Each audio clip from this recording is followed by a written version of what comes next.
The following is a production of Fenix Media. The views expressed do not necessarily represent those of the company or its advertisers and may contain language that's unsuitable for younger listeners. Laugh it up, fuzzball.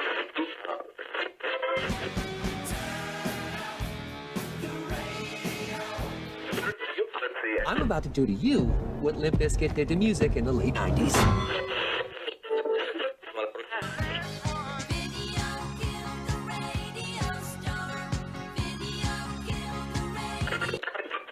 Surely you can't be serious. I am serious. And don't call me Shirley. Here goes the last DJ.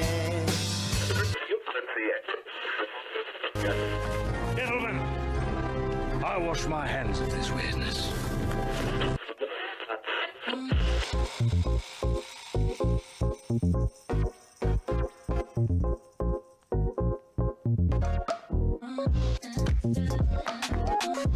Hello, everybody, and welcome to another brand new episode of the Kristian Fenix Radio Show. It is Wednesday, January 6th. We're your daily dose of laughs and levity in a crazy, crazy world. I'm joined by my co-host, Mr. Tony Sanfilippo. Tony, how you doing today? Doing great, buddy. I actually thought we were about to do the rollout to the Proton Pack. I was waiting for you to say my whatever to my whatever. I literally was waiting for that, and wrong show. Well, the funny thing is, before I said today's date, my brain was going there. I was like, nope, that's not it. Yeah, I kind of got the same feeling on that. But that's okay, man. I'm doing great. It is my third day back home, and I'm loving the visits and stuff. And just like it usually is, man, it's like being on tour. It's nonstop. Everyone's like, oh, it's vacation. Well, it is vacation, but making a lot of rounds. So. Well, and the funny thing is, you weren't out here too long ago. You were, what was it, October? It was October, yeah. Okay, all right. Yeah. So it's been 3 months. Yeah, it's been 3 months, and, I came out really I came out to see everybody. It was a good deal on a Black Friday purchase, but it worked out well because Dad hasn't been as good. So it's been nice to come out and see him and spend some time and help him out. So good. Yeah, so good stuff, man. How you doing today? Doing well. Well rested. Had a great day yesterday, but you know what? Yesterday's in the past. We're looking forward to midweek. Obviously, we're on a Wednesday, but let's go ahead and kick things off the way we do each and every day with a question for my co-host. Tony, I need you to put on your hypothetical hat again. If you had a child who was kidnapped, abducted, what would you do? What extent would you do or go to get your child back? No, it'd be like the movie Ransom, right, with Mel Gibson. There's nothing I wouldn't do, you know. I would put my life on the line, no amount of money. There'd be no amount of money I wouldn't pay, you know. Anything as long as the safety of my child came back. So if it meant I had to fight and, I had to kill someone, I guess, obviously, the person that took my kid. But, I'd put everything on the line for that, so. Well, it's interesting you mentioned a movie. Here's a case where life imitates art. A mom in Mexico spent 3 years on a Taken-style mission to avenge her daughter's death. Miriam Rodriguez went searching for answers after her 20-year-old daughter, Karen Alejandra Salinas Rodriguez, disappeared.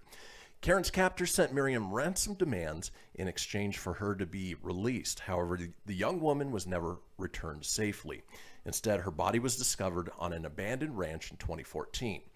Miriam's mission has been brought to light by the New York Times, which has explained the bold and dangerous mission she undertook to hold those responsible for Karen's death accountable. An early incident in Miriam's campaign saw her pleading with a gang member to release her daughter. The gang member insisted his cartel did not have her, but offered to find her for a fee, which Miriam paid. However, during the conversation, she heard his name uttered on a radio, Sama. That sparked a frenzied search on social media as Miriam sought to find someone by that name. She eventually found the profile of someone she recognized and zeroed in on his location, an ice cream shop 2 hours away in Ciudad Victoria. The 56-year-old then spent weeks waiting by the shop until Sama came along. She followed him to his home and even pretended to be an election official while interviewing neighbors to get more details about him. Miriam then set course for finding other people involved in Karen's murder, which led her to change her appearance and pretend to be other people so that she could get closer to the culprits belonging to the Zeta cartel. She even created excuses to meet their families and casually ask unsuspecting grandmothers and cousins about the people's addresses. The mother cornered one man involved in the murder in an alleyway and put a gun to his back and warned him, "If you move, I'll shoot you." Despite some of the culprits starting new lives in respectable jobs, Miriam rounded up nearly everyone and handed them over to authorities. In total, she was able to get 10 members of the Zeta cartel arrested. Sadly, though, her mission came at a cost. On Mother's Day in 2017, as she was chasing down one of her last targets, she was shot 12 times in her front home and was killed. The tireless effort to bring people to justice resulted in a bronze plaque being erected in her city of San Fernando, as many were inspired by her mission. So while she didn't quite go to the extent of Liam Neeson and Taken in killing all of those involved, she sounds like did a great job of rounding up, having them arrested, and then obviously from there, losing her life in the process. But she almost got her full retribution. Right. Very sad, but when you're messing with the cartel, that's a huge task for one person. Even though vengeance and I don't know, it'd be a mixture of vengeance and redemption. Not redemption, but a little bit of redemption. Yeah, to honor her child, that's. To catch that many on her own is pretty damn impressive. And I think you think of all the lives that, other families she saved in that process by putting those behind bars. They're not able to go out and do all the bad things. But unfortunately, it doesn't matter how many crooks and bad people you catch. There's always more waiting in the wings, unfortunately. Yeah, it is unfortunate, but good for her for taking that mission on and at least getting some of those culprits off the street. Well, we have a wonderful show lined up for you folks today. It is Wednesday. Let's talk about today's show, shall we? Hump Day! Yeah! It is Hump Day. As we do on Wednesdays, we've got Words Are Hard. We have a segment called Blockbuster Secrets. Ooh. Our call-in topic today is New Year's resolutions. We have a segment called Well, That's Unexpected. We round out the day with This Day in History, and up next, Tony is here with the entertainment news. Folks, don't go anywhere. We'll be back in a few.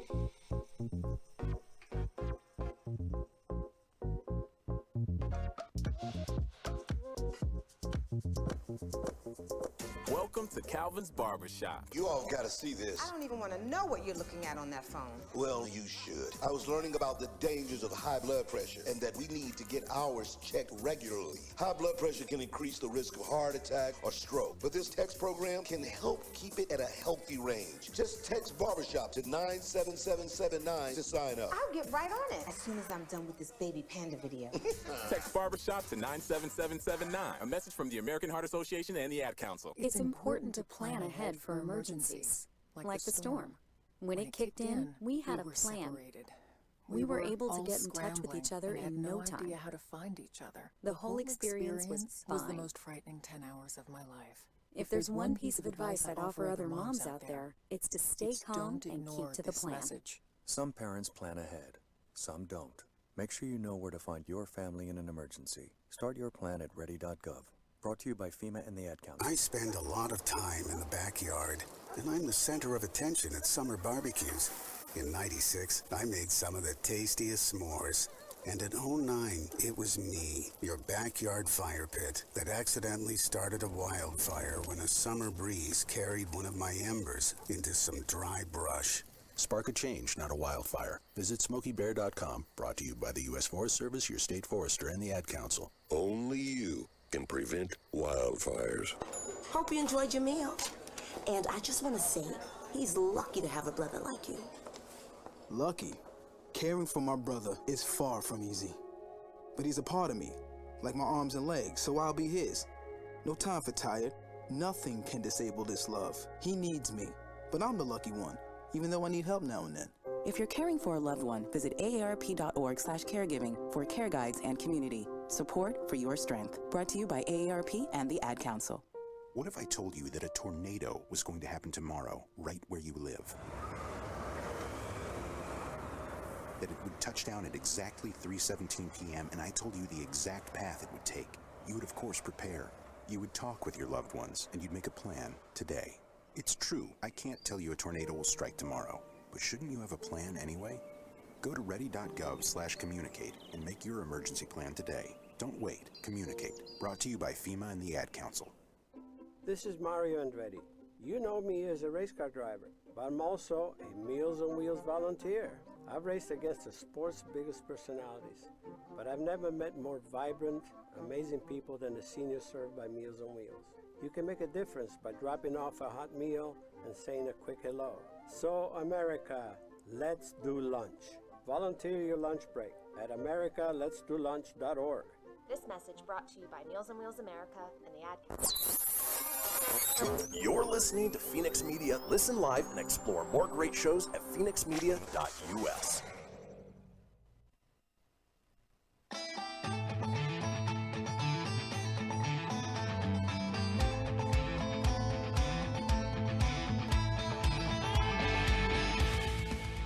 Get everything you need for the Kristian Fenix radio show over at phoenixmedia.us or on Facebook at facebook.com/Fenix Media Radio.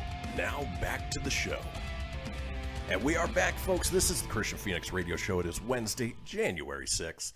Now we've got a little thing called the Fenix Line. It is our 24-hour-a-day, 7-day-a-week voicemail line, giving you guys, the listeners and watchers, an opportunity to chime in on anything whatsoever. Maybe you took a Taken-style mission to get back your kidnapped daughter. Well, we want to hear about it. Give us a call on the Fenix Line. That's 855-FENIX-RADIO. That's 855-FENIX-RDO or 855-336-4973. All we ask is that you keep it entertaining. We'll compile those together, put them out in a future show. Now, speaking of entertaining, Tony is here with the entertainment news. Good morning, everybody. It is Wednesday, January 6, 2021. Here's your Filippo Fast. All right, so sad news. Officially, Tanya Roberts of That 70s Show and James Bond fame has passed away at 65 after a premature death announcement. She was declared deceased yesterday afternoon, unfortunately. Well, bummer. So, PBS cancels Caillou after 20 years. I used to drive my niece nuts by singing Caillou, Caillou, stop it. So now parents rejoice. Well, I guess parents are older now. They didn't have to put up with it for too long. But if you're a new parent, Caillou's going away. So there you go. I'm sure it'll live on in reruns. Taylor Swift's Folklore will go down in the books as the #1 album of 2020. The Suicide Squad James Gunn confirms the film will be R-rated, as it should be. Yes, it should. Alabama Crimson Tide wide receiver Devontae Smith wins the Heisman Trophy, besting quarterbacks Alabama's Mac Jones, Clemson's Trevor Lawrence, and Florida's Kyle Trask. So congrats to him, and that was your Filippo Fast 5. Then on to the entertainment news. We'll jump from one college, NCAA, to the NFL. Finalists for the Pro Football Hall of Fame class of 2021 was revealed last night.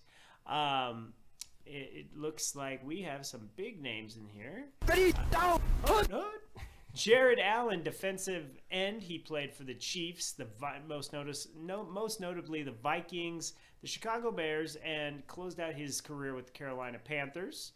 Rondé Barber, defensive back for the Tampa Bay Bucks. Tony Baselli was a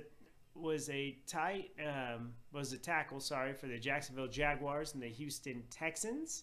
Leroy Butler, safety for the Green Bay Packers.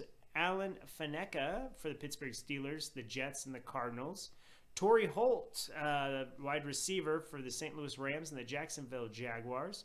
Calvin Johnson, Megatron, wide receiver of the Detroit Lions. John Lynch, full safety, awesome, Buccaneer and a Denver Bronco. And the big name... Well, I'll say the big name for last year because there's quite a few. There's an impressive list. Now, are these nominees or are these inductees? These ones it says these 15 finalists will be presented to the full 48 Pro Football Hall of Fame Selection Committee. So they won't take them all, but man, these the finalist at least is impressive. Right. And I can see a lot of them. Let's see who else is on here. Reggie Wayne, wide receiver for the Indianapolis Colts. Zach Thomas, linebacker for the Miami Dolphins, Dallas Cowboys. Richard Seymour of the New England Patriots closed out his career with the Oakland Raiders. Sam Mills, New Orleans Saints, Carolina Panthers. Charles Woodson, I think he's a bona fide first rounder for sure. Oakland Raiders, Packers, and then back to the Raiders. And then the biggest name, a slam dunk, no doubt about it. There's no question in the world he's going to be a first round ballot Hall of Famer. There's absolutely no way he doesn't go on to this. Peyton freaking Manning, Colts, Broncos. Absolutely. No way. That's the headliner, the main event. The everything. There's just no way he's not. So those are your finalists. So what's going to happen here is the finalists will be 18 in total, which is going to include senior finalist Drew Pearson, contribution finalist Bill Nunn, and coach finalist Tom Flores.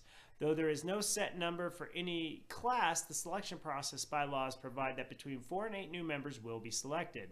The class of 2021 will be revealed during NFL Honors on Saturday, February 6th. So, of course, we'll have that on that Monday edition of the Phoenix Show. Yep. The Pro Football Hall of Fame's class of 2021 will be enshrined August 8th, 2021 in Canton, Ohio, during the week of festivities, which will include the rescheduled Hall of Fame game between the Pittsburgh Steelers and the Dallas Cowboys on August 5th, the Gold Jacket Dinner on August 6th, and the Centennial Class of 2020 on August 7th. So it still will be the class from last year plus this year. And what's really big is last year, like Mike Shanahan got in, and Pat Bowlen, I believe, was in. Yeah. So we're going to have a lot of Broncos representation this year, which is good. There's not a whole lot of Broncos in there, surprisingly, but there will be now. There will be, and just all great people, players on here. So what an awesome list. So very exciting as we go into the end of the NFL season.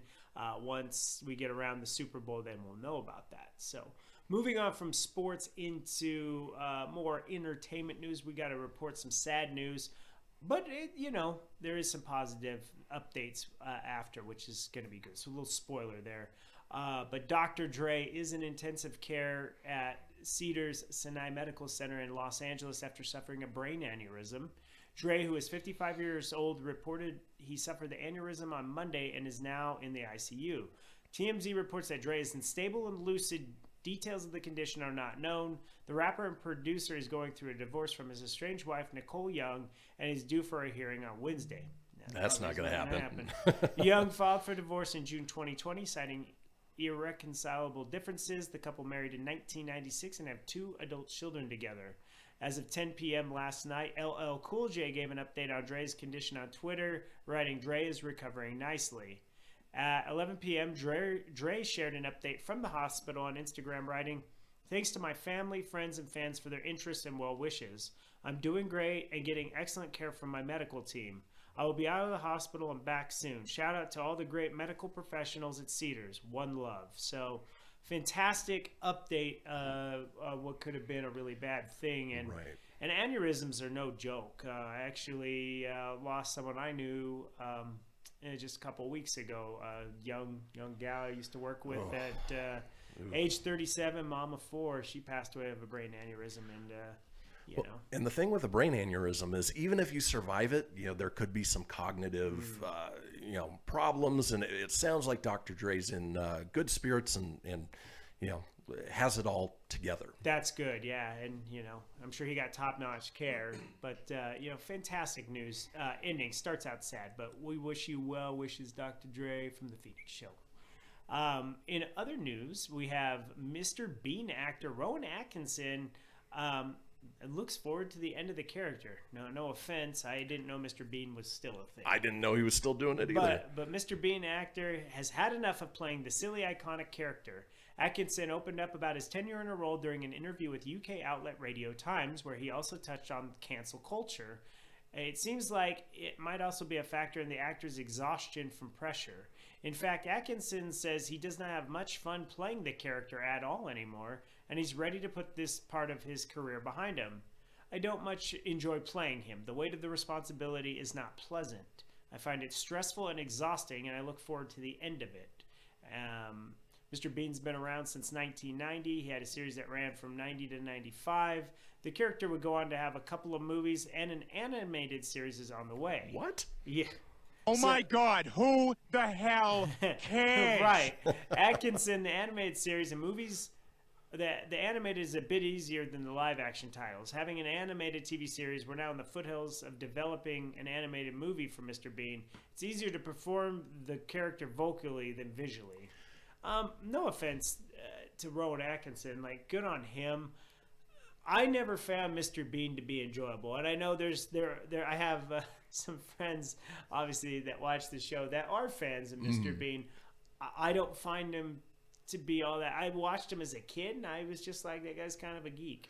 Well, some of the early Mr. Bean stuff was funny, but Misty Bean, Misty Bean, baby. Didn't he make weird noises and grunts? Well, I was going to say, correct me if I'm wrong, he didn't speak at all as Mr. Bean. He made noises and grunts, but if he's doing an animated, yeah, that's going to be the easiest job in the world. Yeah, he just made like weird facial expressions from what I remember. But I don't know. You tell us below if that was something you're going to miss. But I get it. It's one thing you don't like the character, but that character made you a lot of money. Yeah. A lot of money. All right, we got about a minute, and I've only got 4 birthdays, so we'll do one more entertainment story. Then that would work. Birthdays.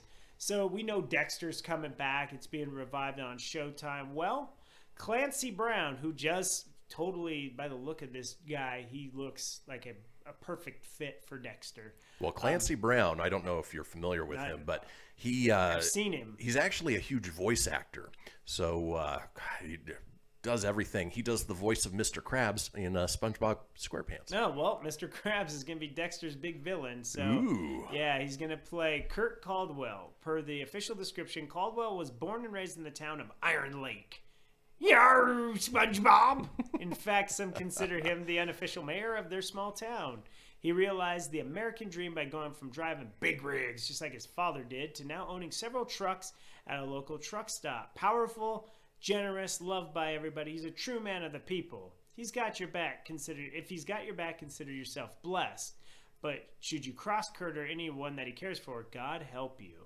I could absolutely see this seeing where that crappy ending in the woods, him having to cross paths. Like, just look at his picture. I mean, he has that fit. Like, I could see him going toe to toe with Michael C. Hall's Dexter. He is a great villain. He was the bad guy in an HBO series called Carnival, probably mid 2000s, and I think it only lasted for 2 seasons. But I mean, good, just creepy and he's Captain Byron Hadley in the Shawshank Redemption. He was, yeah, movie. So yeah, good. This is going to be good. So I look forward to that coming out. But that is it for your entertainment news today. We'll dance on to the 4 birthdays. This weirdo who makes grunt noises for a living and makes funny face was also the voice of Zazu in The Lion King. He was also Johnny English, but more popular as Mr. Bean. Ironically enough, Rowan Atkinson's birthday is today. Weird, okay. That's weird, yeah. This boondock saint was kicking ass before being a badass zombie killer slayer as Daryl Dixon in The Walking Dead. Norman Reedus is 52. This former Ghostbuster and former Saturday Night Live, actually still currently on Saturday Night Live, and she was a part of the Craptacular reboot. Kate McKinnon, 37. She was the only good part of the Ghost. Well, her and Kristen Wiig. Well, Kristen Wiig was good, and so was Chris Hemsworth. He was fantastic. See, I can say some nice things about that movie. Only a couple. Only a couple. And this is the last birthday. 2013 Heisman Trophy winning quarterback who was a freshman sensation at Florida State University, leading the Seminoles to a BCS national championship. He was selected first overall in the 2015 draft by the Tampa Bay Buccaneers. Now he's a third stringer for the playoff-bound Saints. Jameis Winston, 27. Happy birthday, everybody, or as Mr. Bean would say, folks, that does it for the entertainment news. When we come back, we've got a segment called Blockbuster. No, I'm sorry. Whoa. We have Words Are Hard. Randy Savage. Ooh, yeah. Skipping ahead. Folks, don't go anywhere. We'll be back after these messages. After these messages, we'll be right back.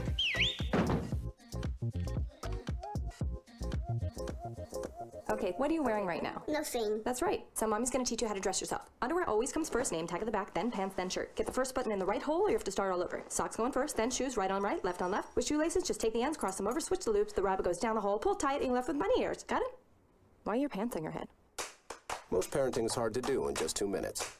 2 minutes twice a day making sure they brush their teeth is easier, and it could help save them from a lifetime of tooth pain. Visit 2min2x.org to find out more. A message from the Partnership for Healthy Mouths, Healthy Lives, and the Ad Council. This message is for all of you sitting in the passenger seat. And apologies if it gets a little uncomfortable. But how does it feel to be at the mercy of someone who thinks a random text is more important than your life? Someone who takes their eyes off the road while speeding along in a 3-ton hunk of steel. Freaky, right? Well, why not just ask them to stop? Or better yet, volunteer to text for them. It might be a little awkward, but believe me, you'll live. Learn more at StopTextStopWrecks.org. Brought to you by the Ad Council and the National Highway Traffic Safety Administration. We are live outside the home of Joe and Rosie Goddard, where a pretty big tickle fight broke out just minutes ago. Sources say their father instigated the laughter. Let's go inside for a comment.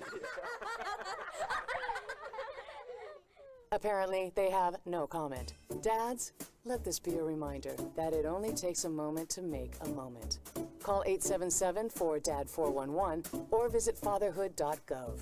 Brought to you by the U.S. Department of Health and Human Services and the Ad Council. How's it going? I'm having a stroke. Are you going to shake my hand? I'm having a stroke. Wow, you're not even moving your arm. I'm having a stroke. When someone is having a stroke, they may not be able to say it with words, but their body language will tell you loud and clear. Look for FAST. F, face drooping. A, arm weakness. S, speech difficulty. T, time to call 911 immediately. Know the sudden signs. Spot a stroke fast. Visit strokeassociation.org. Brought to you by the American Stroke Association and the Ad Council. Hello, Kubo. What have you got planned for today? Come on, this way. Adventure can be found anywhere, but the best place to start is in the forest. It's the most powerful magic there is. Head outside to discover incredible animals. Wow. And beautiful plants that come together to create an unforgettable adventure. So grab your loved ones and explore a world of possibilities. Visit discovertheforest.org to find the closest forest or park to you. Brought to you by the Ad Council and the U.S. Forest Service. My teacher said that we should have a plan in case of an emergency. Do we have one? First thing I'm gonna do is grab a flashlight with dead batteries. I'm going to start randomly throwing clothes in the bag. You two will be hiding in the closet and Dad won't be able to find you. And that's when we both start crying. Uncontrollably. Can you pass the cutlets? Winging it is not an emergency plan. Make sure your kids know what to do during an emergency, who to call, where to meet, what to pack. Search Ready Kids at nyc.gov or call 311. Brought to you by the New York City Office of Emergency Management and the Ad Council. You're listening to Fenix Media, the future of broadcasting. Listen live at phoenixmedia.us.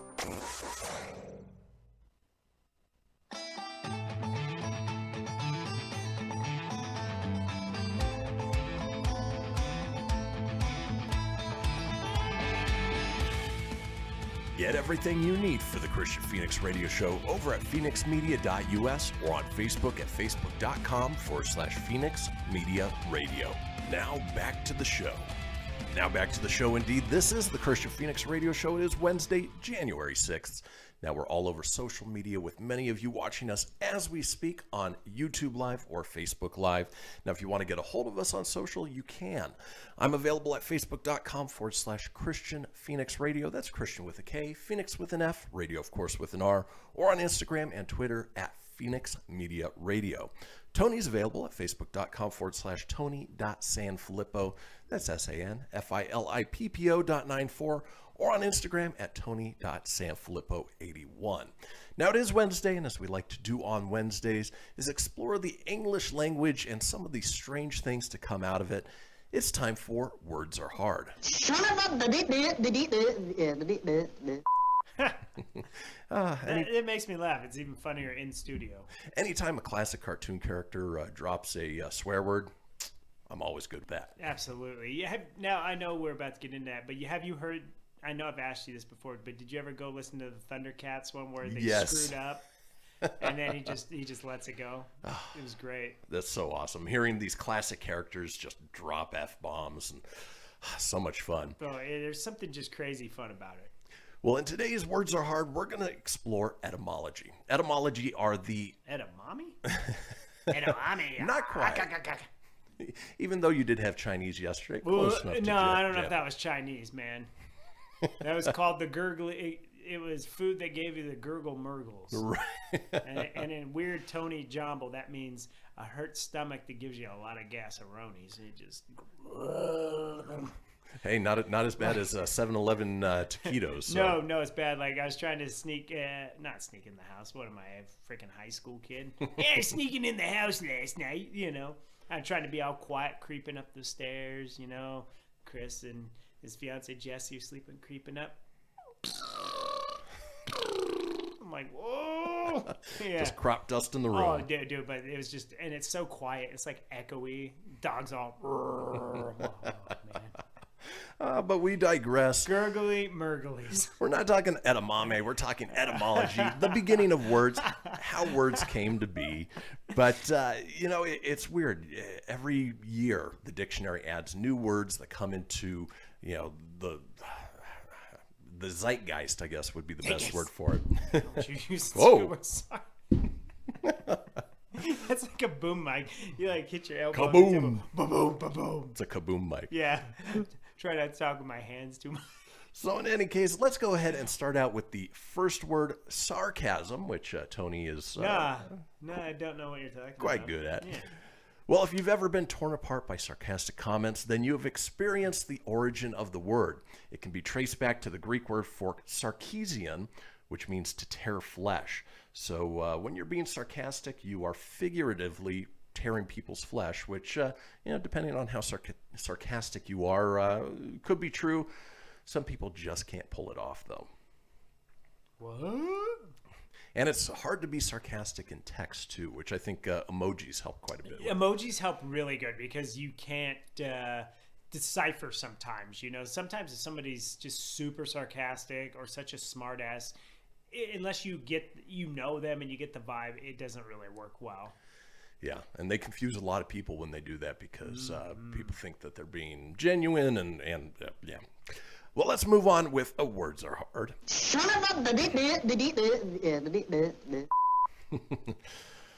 What about the word girl, Tony? Any idea where that comes from? Girl. I love girls. No, I really don't. Of legal age. The true origins... Yeah, of course. The true origins of the word remains uncertain, but it's said to be related to gore, a Low German word that means child. The early usage of the word was for kids of both sexes, basically going to show that until recently, girls were, sort of second-class citizens. So, just a small child, didn't matter what sex, but in this case, girl, that's where that word comes from. Okay. Well, I'm glad they just stuck with girl. Yeah. Otherwise, could you, what if you would have called it gore, right? Could you imagine the Motley Crue song? Gore, gore, girls. I guess it still turns into girls. Thanks, Vince. Yeah. Hit the dollhouse and for letter down. Let's move on with words are hard. This one's interesting. Any idea where the word hazard comes from? From hazmat? Not quite. The etymology of the word lies in the Arabic word al-zahar. I would not have guessed that. Which actually means dice. During the Crusades, it took on a negative connotation as games with dice were associated with gambling. Dun, dun, dun. Actually, I do have that sound effect around here, that's don't a good one. Yeah. Not the dice. Please be the 8-sided dice with some duckies in the middle. No, I think they were playing a wicked game of Dungeons and Dragons. Yeah. It's funny. I had a conversation with Stacy last night about Dungeons and Dragons. Did she you? really does. She got her guy these some special dice with some ducks in it. No kidding. Yeah. All right. Well, it's funny is, Dungeons and Dragons was basically before our time and sort of after our time. We grew up in the era of like magic cards and things like that. Right. But, I think if it was around when we were growing up, we probably would have played it. Yeah, and it's so funny. It's so weird how, I had this conversation with her last night. We were talking how her guy's into D&D, and I said, well, a lot of people are, and it's not something we grew up with, and It's exactly like you just said. It was magic cards and things like that. There's a lot of like big name celebrities that get together and have Dungeons and Dragons night, like Joe Manganiello. Mm-hmm. He's huge, you know, and literally and figuratively. Yeah. Oh yeah. You know, but it's one of those things. I think you know, since we're so geeky and nerdy, and there's nothing wrong with that. Like I think we would have played it, and a lot of my friends. I was telling her I have this buddy Josh who's like this just built burly guy. Like you would look at him and you wouldn't look at him and say Dungeons and Dragons dude, but he's hardcore.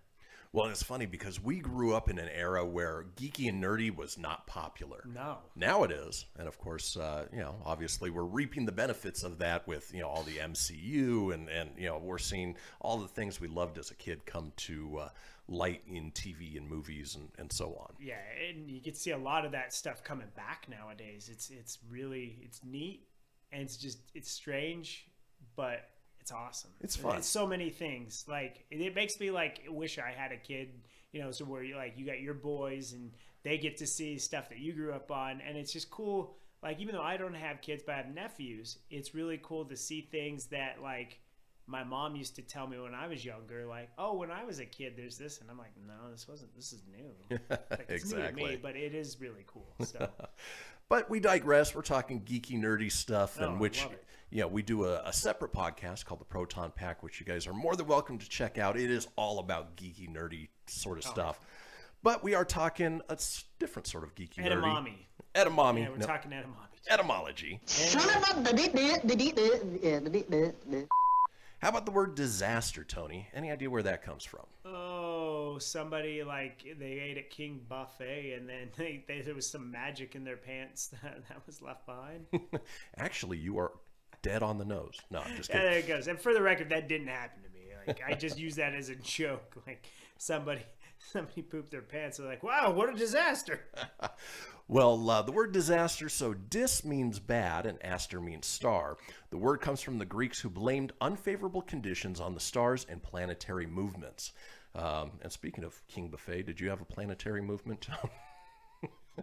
No, that comes at a special hour of every day. Exactly. Yeah. Well, folks, that does it for Words Are Hard.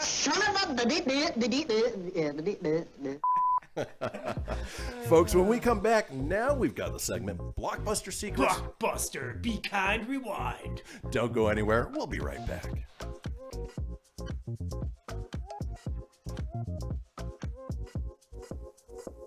This is Mario Andretti. You know me as a race car driver, but I'm also a Meals on Wheels volunteer. I've raced against the sport's biggest personalities, but I've never met more vibrant, amazing people than the seniors served by Meals on Wheels. You can make a difference by dropping off a hot meal and saying a quick hello. So, America, let's do lunch. Volunteer your lunch break at americaletsdolunch.org. This message brought to you by Meals on Wheels America and the Ad Council. People been saying to your friend, get a different face, and posting on their feed, they're super ugly. The things they say to them online are cruel and they're not true. So tell your friend, I'll stand up for you. Don't worry, I know what to do. Know someone being bullied online? You can be a witness and make a difference by letting the world know it isn't cool and by letting your friend know you care. Learn more at eyewitnessbullying.org. Brought to you by the Ad Council. Hope you enjoyed your meal. And I just want to say, he's lucky to have a brother like you. Lucky? Caring for my brother is far from easy. But he's a part of me, like my arms and legs, so I'll be his. No time for tired. Nothing can disable this love. He needs me, but I'm the lucky one, even though I need help now and then. If you're caring for a loved one, visit aarp.org/caregiving for care guides and community. Support for your strength. Brought to you by AARP and the Ad Council. Allison is perfect. I mean, she'd never tell you that. She's humble and perfect. She likes everyone. She even likes her untidy roommate's weird guinea pig. Allison, wait, are you texting and driving? Allison, no. That's the exact opposite of what I was just saying about you. Why, Allison? Why? Texting and driving makes good people look bad. Visit StopTextStopWrecks.org, brought to you by the National Highway Traffic Safety Administration and the Ad Council. I'm Paul George of the Indiana Pacers. When I was 6, my days were spent playing basketball. When I was 6, my dream was to make it to the NBA. When I was 6, my mom had a stroke. So I want you to learn to spot a stroke fast. F-A-S-T. F, face drooping. A, arm weakness. S, speech difficulty. T, time to call 911. I'm Paul George. Spot a stroke fast. Visit strokeassociation.org. Brought to you by the American Stroke Association and the Ad Council. My name is Lola Silvestri, and I'm going to be 95 this year.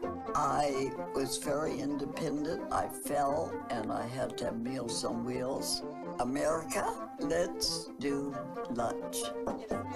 1 in 6 seniors faces the threat of hunger, and millions more live in isolation. Drop off a hot meal and say a quick hello. Volunteer for Meals on Wheels by donating your lunch break at americaletsdolunch.org. This message brought to you by Meals on Wheels America and the Ad Council. You're listening to Fenix Media, the future of broadcasting. Explore more great shows at phoenixmedia.us.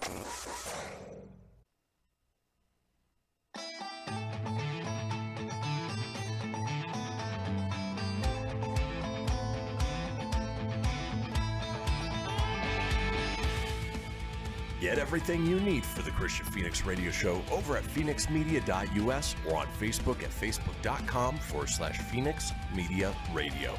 Now back to the show. And we are back, folks. This is the Kristian Fenix radio show. It is Wednesday, January 6th. Now, if you missed a portion of the show, you want to catch up on any of the previous shows, it is easy enough to do so. Head over to phoenixmedia.us, click on the shows, scroll on down to the Kristian Fenix radio show. From there, you can get video, you can get audio as well, or head over to wherever you get podcasts. Apple, Google, Stitcher, Spotify, Anchor Breaker, TuneIn, iHeart, about 20 in all. While you're there, be sure to subscribe. That way you always have the latest episode. I'm telling you, words are hard today. Leave a review, let us know what you think, and tell your friends because sharing is caring. Now, in this segment, wanted to talk about Blockbuster Secrets. Tony and I are both big movie guys. In high school, I worked as a supervisor at the movie theaters. I also joined Tony at Hollywood Video when that was still a thing.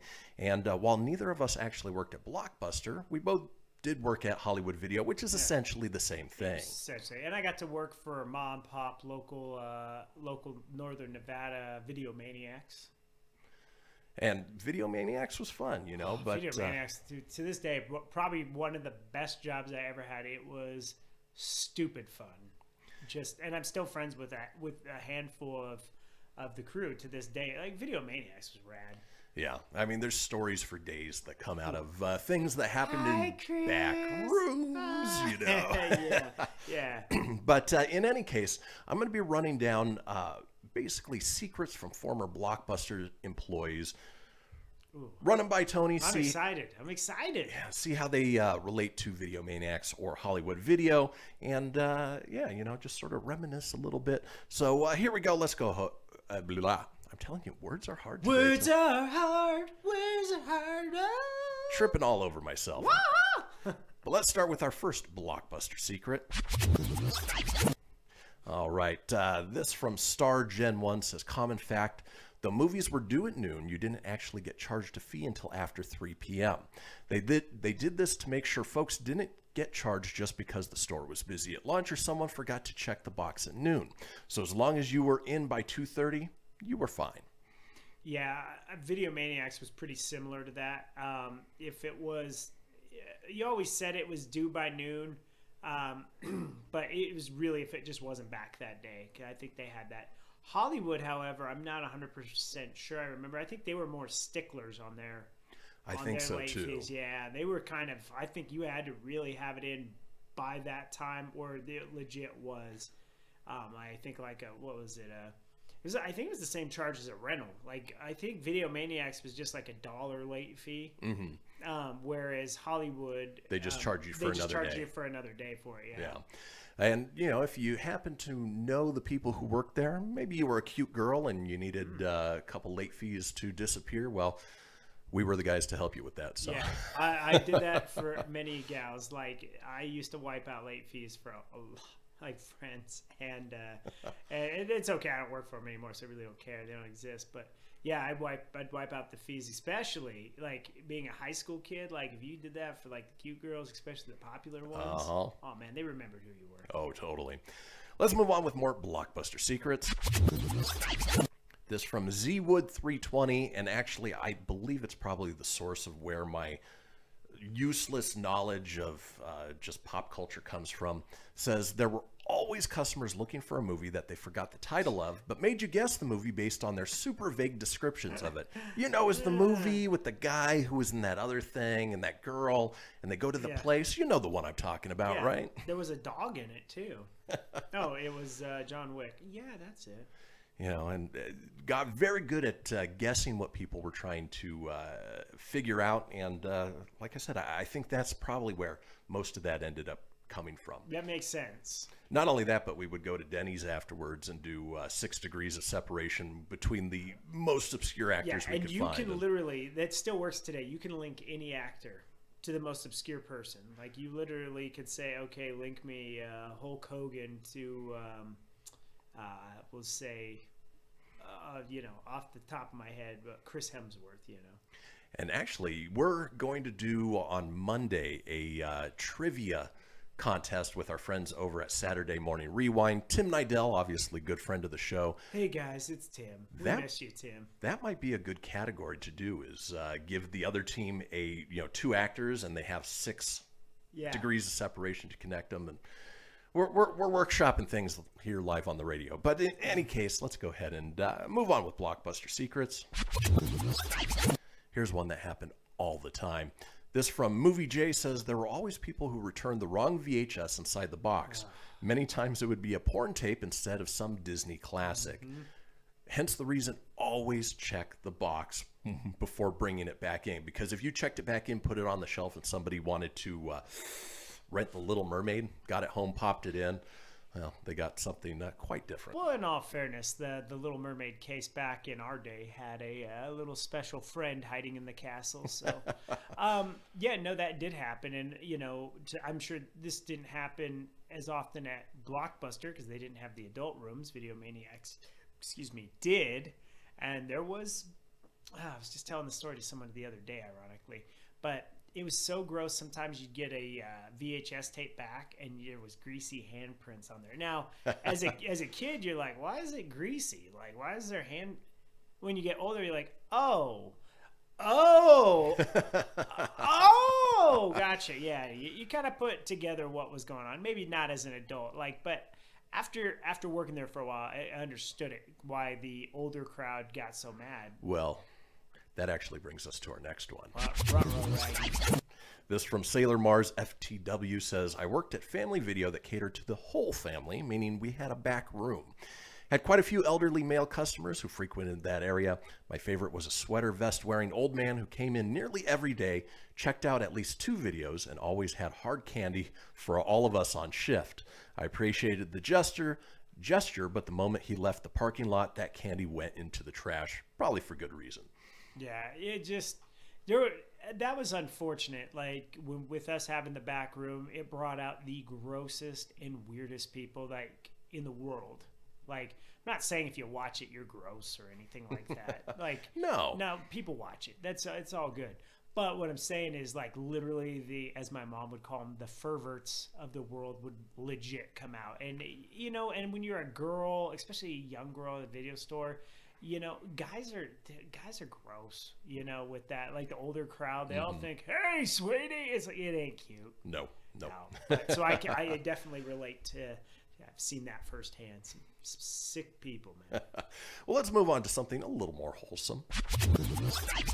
This from K Ferris 198 says, when the store closed down, we had to do the work of packing everything up. We sent the DVDs to other stores, but we tossed VHS tapes into a big dumpster.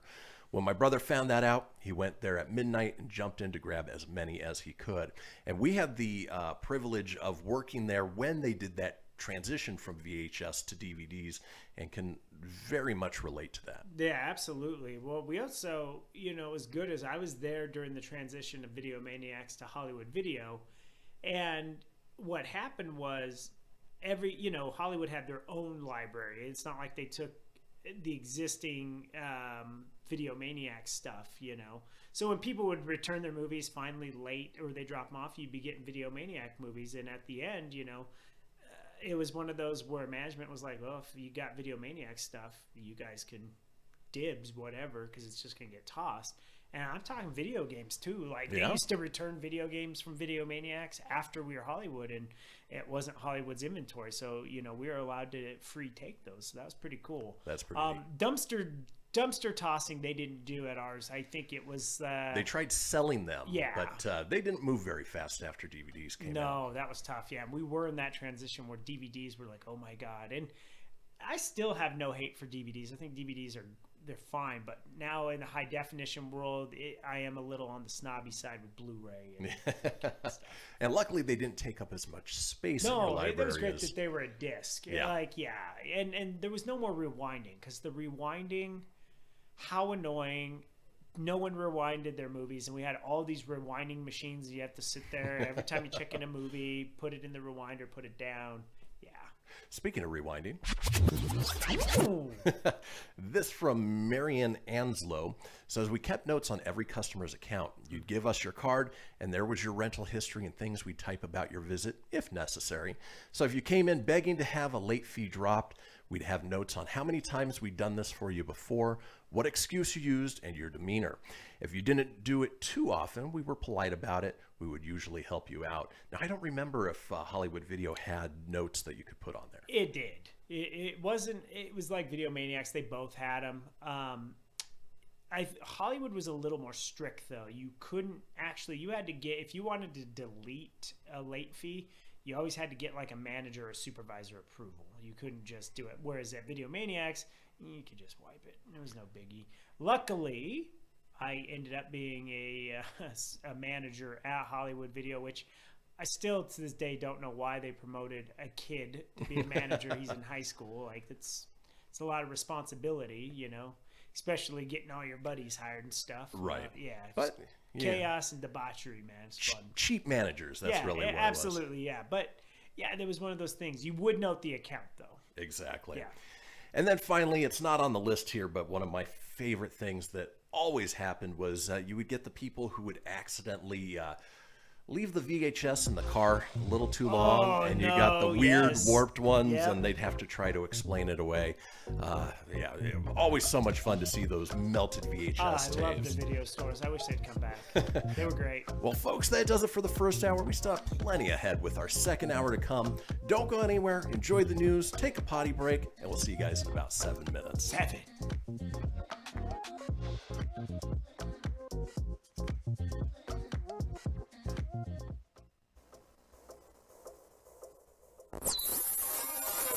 You're listening to Fenix Media. Listen live and explore more great shows at phoenixmedia.us. Hamilton was adopted from a rescue in 2008. He really likes to be around people. I get out my mat and I'm doing a downward dog and he's underneath. He's quite the pug about town. He gets invited to a lot of parties. He knows he's a pretty big deal. Look at this little face. How could you not love him? Hamilton the Pug, Instagram star and shelter pet. Amazing adoption stories start in shelters. Visit theshelterpetproject.org to find a pet near you. Brought to you by Maddie's Fund, the Humane Society of the United States, and the Ad Council. You make sure his toys don't have any sharp edges. You taught her what to do when the smoke alarm goes off. You do so much to keep your child safe. But are you using the right car seat for your child? Car crashes are a leading killer of children ages 1 to 13. Protect your child's future at every stage of life. For information on the right seat for your child, visit safercar.gov/the-right-seat. A message from the National Highway Traffic Safety Administration and the Ad Council. So you see, son, good manners are important. Should I go through it again? Yes. Yes, please. Yes, please. Exactly. Always say please, thank you, you're welcome, and excuse me. Sit up straight, hold doors open, don't speak with your mouth full, keep your elbows off the table. Share your things, play nice, and generally treat others the way you'd like to be treated. Got it? Got it. And stop picking your nose. Most parenting is hard to do in just 2 minutes. But 2 minutes twice a day making sure they brush their teeth is easier, and it could help save them from a lifetime of tooth pain. Visit 2min2x.org to find out more. A message from the Partnership for Healthy Mouths, Healthy Lives, and the Ad Council. I'm a retired school psychologist, and helping people was my thing. After my stroke, when Meals on Wheels started, I was on the other end of the stick, so to speak. My name is Julius Gaines, creative writer, poet, photographer. 1 in 6 seniors faces the threat of hunger, and millions more live in isolation. Drop off a hot meal and say a quick hello. Volunteer for Meals on Wheels by donating your lunch break at americaletsdolunch.org. This message brought to you by Meals on Wheels America and the Ad Council. You're listening to Fenix Media, the future of broadcasting. To explore our complete lineup, head over to phoenixmedia.us or like our Facebook page at facebook.com/Fenix Media Radio. From Feature Story News in Washington, I'm Simon Marks. Election officials in the U.S. state of Georgia say the Democrats' lead in 2 Senate races is now only expected to grow as the final votes are counted. That means the party is on the cusp of securing control of the U.S. Senate, a huge blow to Republican hopes of being able to confound President-elect Joe Biden at every turn. It's already apparent that Senator Kelly Loeffler has lost her election bid to the Reverend Raphael Warnock. He spoke this morning on MSNBC.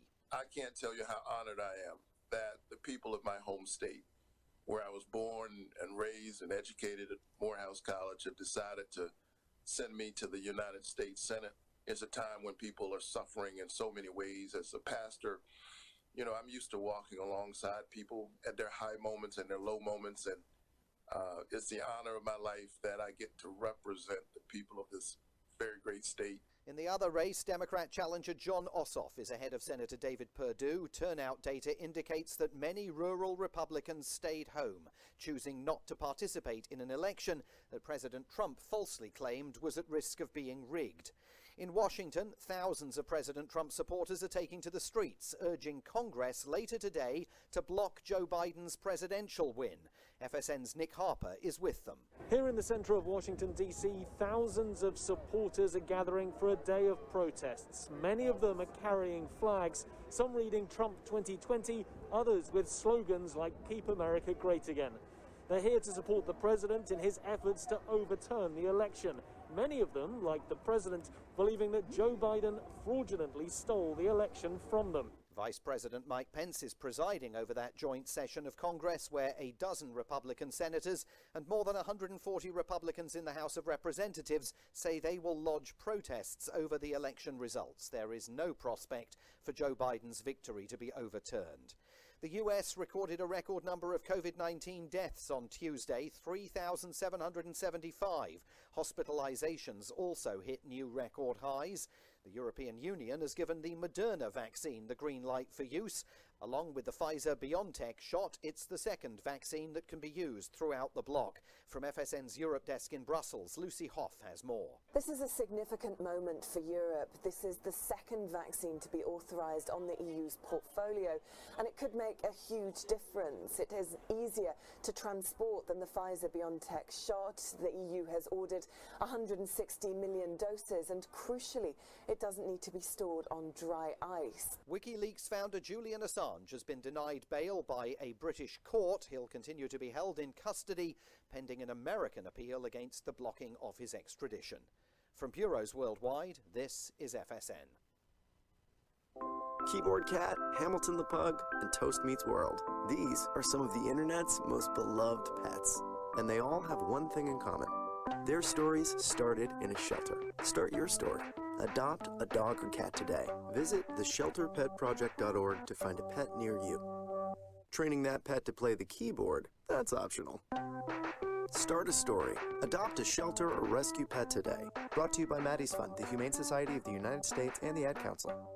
Okay, what are you wearing right now? Nothing. That's right. So mommy's gonna teach you how to dress yourself. Underwear always comes first, name tag at the back, then pants, then shirt. Get the first button in the right hole or you have to start all over. Socks going first, then shoes, right on right, left on left. With shoelaces, just take the ends, cross them over, switch the loops, the rabbit goes down the hole, pull tight, and you're left with bunny ears. Got it? Why are your pants on your head? Most parenting is hard to do in just 2 minutes.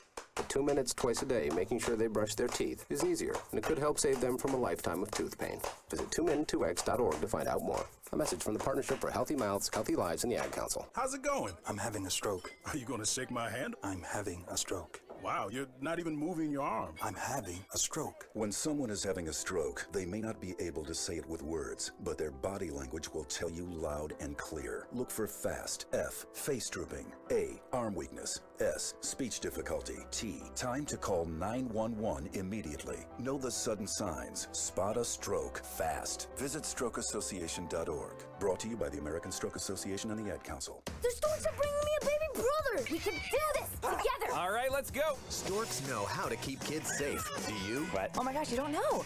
I know. You don't?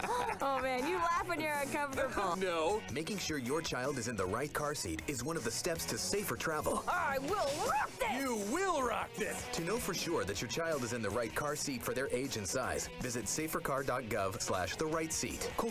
Very cool. Brought to you by the National Highway Traffic Safety Administration and the Ad Council. The following is a production of Fenix Media. The views expressed do not necessarily represent those of the company or its advertisers and may contain language that's unsuitable for younger listeners.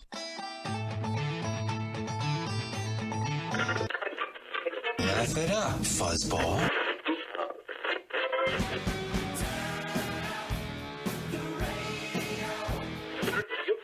I'm about to do to you what Limp Bizkit did to music in the late 90s.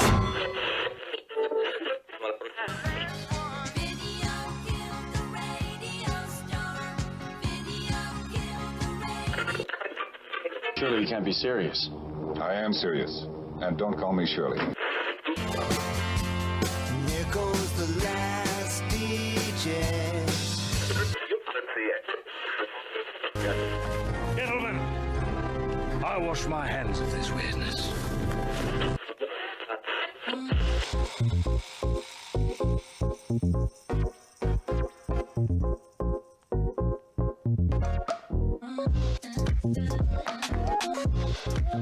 Welcome back, folks, to the second hour of the Kristian Fenix radio show. It is Wednesday, January 6th. We are your daily dose of laughs and levity in a crazy, crazy world. Still joined by my co-host with a fresh cup of tea, Tony Sanfilippo. Tony, how you doing? Doing great, man. Thanks for the tea. It is refreshing on the throat. It soothes. It feels great. And ready for hour two, the fast hour. Right? This is the downhill slope, right? As you got to the top of the hill, now it's that.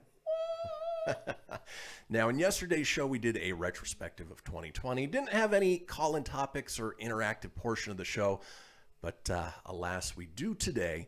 And in fact, this is the interactive portion of the show where we invite you guys to call in 24 hours in advance at 855-FENIX-RADIO. That's 855-336-4973. Or you can comment right now on our live Facebook video just by going to facebook.com/Kristian Fenix Radio.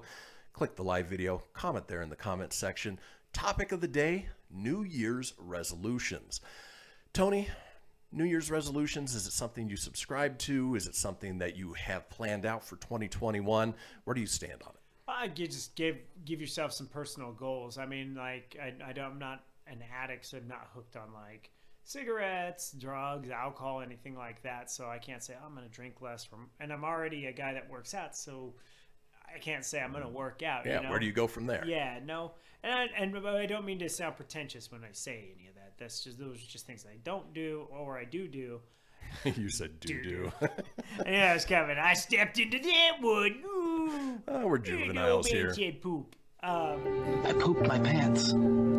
You know, this year I really want to focus on making the most out of time. You know, you always got to remember in the back of your head that you're not guaranteed tomorrow. So you want to make sure you enjoy every day, and you don't want to get too caught up in things.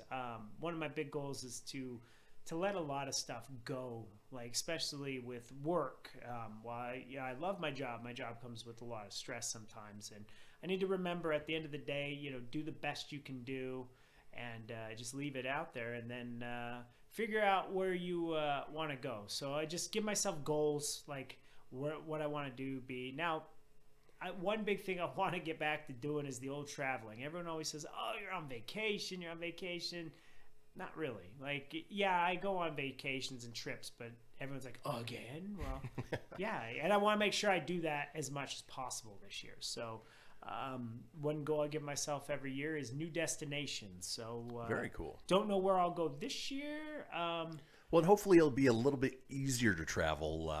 Obviously the vaccine is on the horizon. Absolutely. And, it'll be a little less cooped up than 2020 was. Yeah, and if I don't do anything the rest of 2021, I did start the new year up at Rocky Mountain National Park, somewhere I had never been, surprisingly enough. I went on that beautiful hike up the mountain with some friends, and it was gorgeous. I'd like to do more of those things too. Very cool. Yeah. So in summary, your New Year's resolution is to be more like Anna and Elsa from Frozen and just let it go. Let it go. And travel. Yeah. Great Scott, Marty! Now, for me, I don't really subscribe to New Year's resolutions just because, time, the calendar, as soon as it switches over from 2020 to 2021, there's nothing magical that happens in the universe that changes things for the better or the worse or whatever it may be. But at the same time, in that period of time between pretty much Halloween and New Year's, there's a lot of eating going on. There's people are baking stuff. There's, you've got Thanksgiving feast, Christmas feast, family coming to town, going out to dinner, all of that. And, it's easy to pack on a few extra pounds. Luckily, that really wasn't the case this year. But for me, I just want to strive to get in some better health. Not so much for, appearance purposes, but more for my fibro. I've got fibromyalgia, and whenever I carry a few extra pounds, well, it makes my body hurt that much more. And so by shaving those off and obviously doing yoga every morning as I do, it helps keep the pain at bay. That's a good goal, man. It's good to strive for that. You definitely want to feel good, and I know we're still young, but at the same time, as we get older, things hurt a little bit longer. And from what everyone says, it just gets worse and worse. Everyone that's like in their mid 40s to 50s, they're like, just wait, you're still young. And they tell me to shut up when I'm just bitching about oh, that hurts. Right. Well, it comes with getting older, but unfortunately I've had the pain receptors of an old man since I was, diagnosed with fibro at 22, I want to say. So I've been dealing with pain for a long time, but it's managed, it's under control. I just want to maintain that.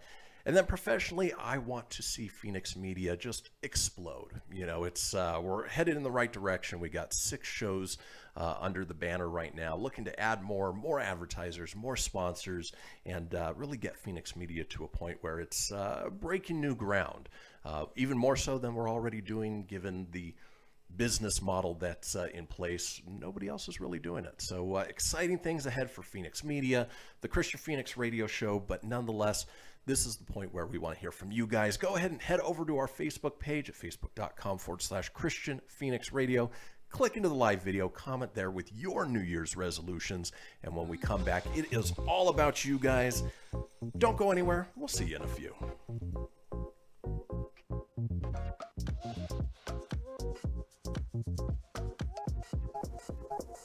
Welcome to Calvin's Barbershop. You all gotta see this. I don't even want to know what you're looking at on that phone. Well, you should. I was learning about the dangers of high blood pressure and that we need to get ours checked regularly. High blood pressure can increase the risk of heart attack or stroke, but this text program can help keep it at a healthy range. Just text Barbershop to 97779 to sign up. I'll get right on it as soon as I'm done with this baby panda video. Text Barbershop to 97779. A message from the American Heart Association and the Ad Council. It's important to plan ahead for emergencies, like the storm. When it kicked in, we had a plan. We were able to get in touch with each other in no time. Idea how to find each other. The whole experience was the fine. most frightening 10 hours of my life. If there's one piece of advice I'd offer other moms out there, it's to stay calm and keep to the plan. Some parents plan ahead, some don't. Make sure you know where to find your family in an emergency. Start your plan at ready.gov. Brought to you by FEMA and the Ad Council. I spend a lot of time in the backyard, and I'm the center of attention at summer barbecues. In '96, I made some of the tastiest s'mores. And in '09, it was me, your backyard fire pit, that accidentally started a wildfire when a summer breeze carried one of my embers into some dry brush. Spark a change, not a wildfire. Visit SmokeyBear.com. Brought to you by the U.S. Forest Service, your state forester, and the Ad Council. Only you can prevent wildfires. Hope you enjoyed your meal. And I just want to say, he's lucky to have a brother like you. Lucky? Caring for my brother is far from easy. But he's a part of me, like my arms and legs, so I'll be his. No time for tired. Nothing can disable this love. He needs me, but I'm the lucky one, even though I need help now and then. If you're caring for a loved one, visit aarp.org/caregiving for care guides and community. Support for your strength. Brought to you by AARP and the Ad Council. What if I told you that a tornado was going to happen tomorrow, right where you live? That it would touch down at exactly 3:17 p.m., and I told you the exact path it would take. You would, of course, prepare. You would talk with your loved ones, and you'd make a plan today. It's true, I can't tell you a tornado will strike tomorrow, but shouldn't you have a plan anyway? Go to ready.gov/communicate and make your emergency plan today. Don't wait, communicate. Brought to you by FEMA and the Ad Council. This is Mario Andretti. You know me as a race car driver, but I'm also a Meals on Wheels volunteer. I've raced against the sport's biggest personalities, but I've never met more vibrant, amazing people than the seniors served by Meals on Wheels. You can make a difference by dropping off a hot meal and saying a quick hello. So, America, let's do lunch. Volunteer your lunch break at americaletsdolunch.org. This message brought to you by Meals on Wheels America and the Ad Council. You're listening to Fenix Media. Listen live and explore more great shows at phoenixmedia.us.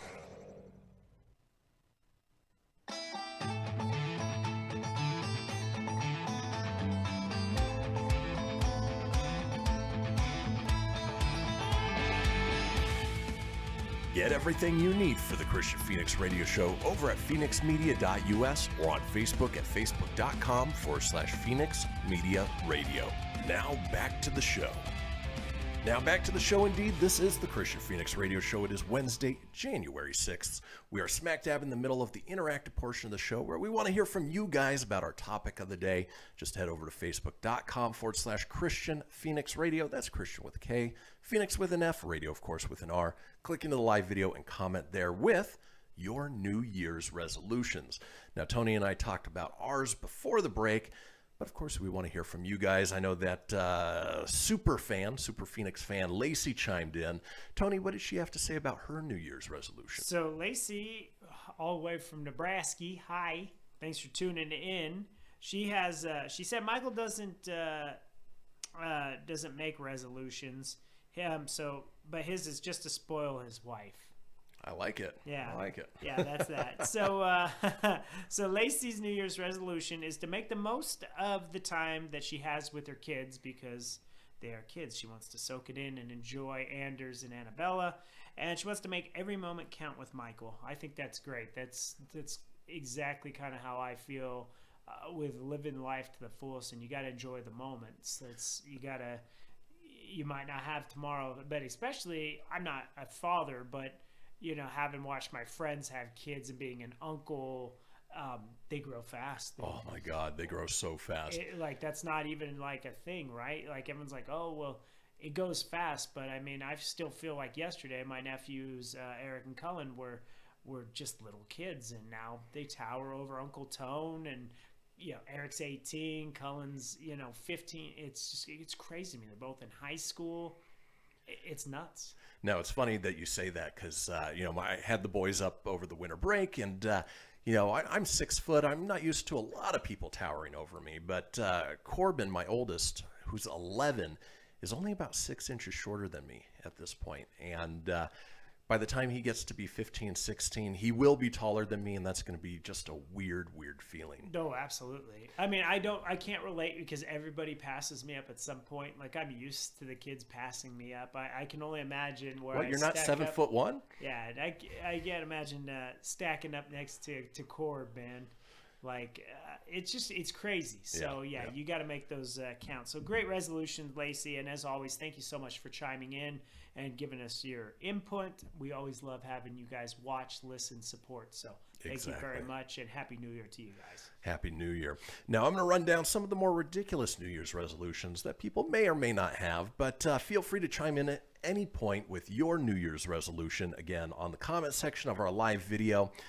But starting off with this first one, which I think most people need to stop doing, is stop doom scrolling on Twitter or scrolling through Facebook and comparing yourself to somebody else that you may know from afar. it's not healthy. It's not something that's good to do. And of course, on Twitter, you get the radical aspects of whatever side of the conversation is going on, and all it can do is just cause depression.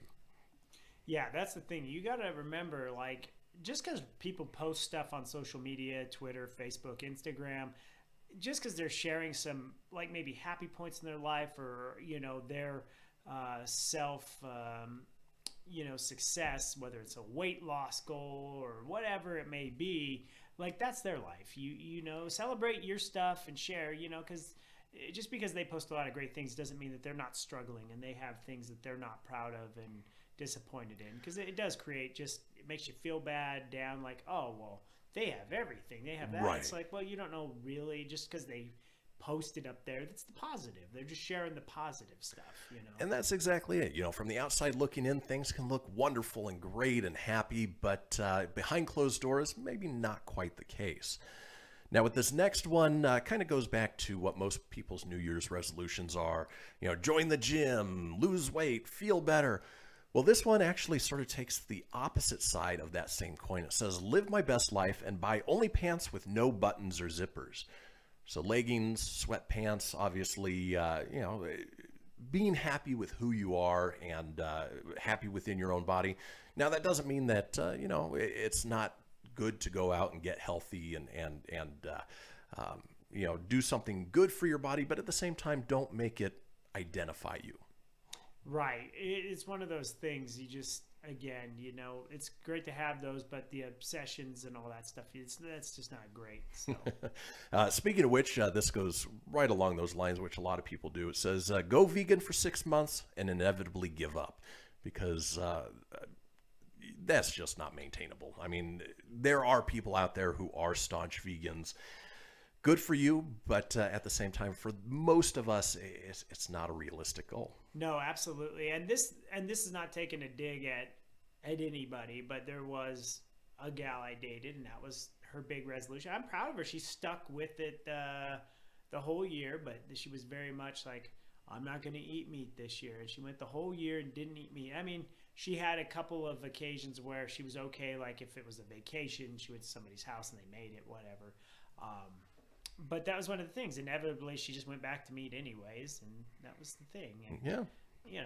Good on her that she tried it, but it was very much, she was like, I'm not cussing and I'm not that. It's like, well, that's great. Maybe just say, I'm going to cut less, or I'm going to intake that less. Right. Ease into it. Don't, take the hard line right out of the gate, because that makes it harder to actually follow through with. Yeah, exactly.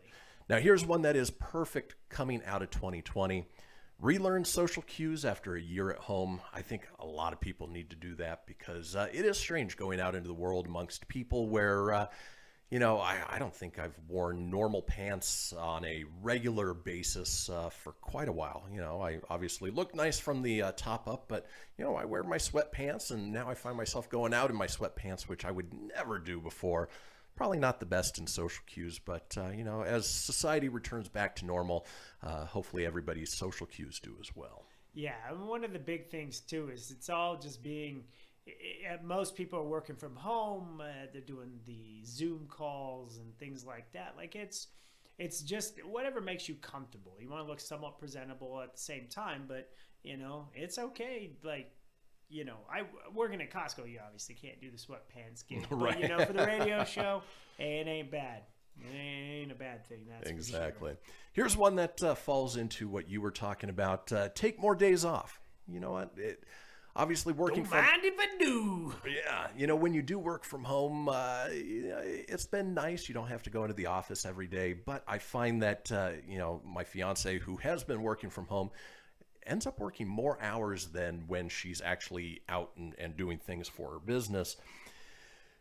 People are doing that, they're at home, so they're working more. Take some days off, give some time to yourself. Yeah, as you should. I try to tell a lot of people this. You get in the management world or just work in general, if it stresses you out, it's good to decompress. It's good to take time away, because you do get burned out. You're human. Right. Go recharge, All right, let's move on. Let's see.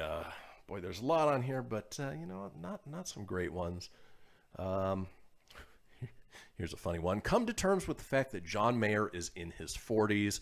Of course, when we were in college, John Mayer was big, and we're going to be in our 40s here soon too. And so it's weird watching these people that you thought forever were in their 20s and not so much. Yeah, it is definitely strange. Like what is it? Netflix popped up the other day, and it had the cast of Dawson's Creek. Dawson's Creek's on Netflix after I finished Cobra Kai. That's the show that popped up, like suggestions to watch. And seeing a young Katie Holmes, who I just in high school was like, oh my God, Katie Holmes, Right. And then when you're looking at it, I'm like, holy cow, Joshua Jackson, James Vanderbeek, Michelle Williams, and Katie Holmes were all so young in this thing. And I'm not saying that they don't look young now, but they're all well into their mid-40s and stuff at this point. And it's just crazy to me, like, how young they looked, and that was high school. So it's like, do we look that old, like, to some people now? I don't know. Everybody sees what they want to see, I guess. Right. I'd like to think that we don't look that old, but I don't think so. Who knows? Stacy and I discussed that yesterday too. It was one of those, like, some people that we know that we went to school with. Some look fantastically young, some not so much. And meth will do that to people. Here's a good one. It says, follow Gina Linetti's advice. Gina Linetti's a character from Brooklyn Nine-Nine, and turn my tweets into a book. If you look at that on the bigger side of things, do something creative. Nothing says that you have to follow the normal 9 to 5, especially if you're stuck at home. Do your 9 to 5 job, but do something outside of the norm. Start a podcast, write a book, do something that's just going to be a little bit different this year. Yeah, definitely go out and put yourself out there. Like this, starting the radio show and doing this, like for me, one of the big things last year was, even though we've done the podcast for like 2 years now, one of the biggest awkwardness for me was being in front of a camera. It's I could talk all day and be silly and weird, but looking at a camera or into a camera was a little strange. Now it's not so strange for me anymore. It's quite easy to do now. It's pretty easy to just look in the camera and talk to you. Well, and that brings up a good point. Do something that's outside of your comfort zone. It's one thing to just sort of follow along the same things you've done over and over and over again. But, if you do something outside of your comfort zone, you might surprise yourself. Yeah, it's crazy what you can do. And then it's rewarding and shocking. Like when people when they quote the show, or they say, oh, I like that segment when you talked about this. I'm like, oh, cool, they listened. Yeah. And then it kind of trips me out. Like I'm like, oh, that's different. Yeah. Like my sister-in-law, her dad, we went fishing last year, and the thing that caught me off guard, we were fly fishing, and he's like, oh, you're Tony, huh? And he goes, you're on that show. And he goes, Kristian with the K, Fenix with an F, radio with an R. Like he used your catchphrase. And we're standing in a lake in Wyoming, and hearing that was pretty damn cool. That's always awesome. Yeah. And then finally, with New Year's resolutions, this one just makes sense, regardless of what time of the year it is. Keep kicking ass and taking names, because detailed record keeping is important. So, Tony, we're going to continue kicking ass, taking names, but not before this segment ends. Folks, we're headed to a commercial. When we come back, we have a segment called, well, that's important. Or sorry, that's unexpected. Folks, don't go anywhere. We'll be right back.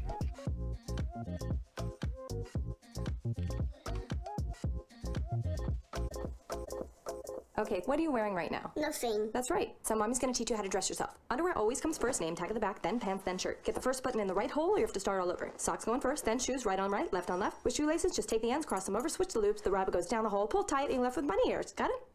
Why are your pants on your head? Most parenting's hard to do in just 2 minutes. But 2 minutes twice a day making sure they brush their teeth is easier, and it could help save them from a lifetime of tooth pain.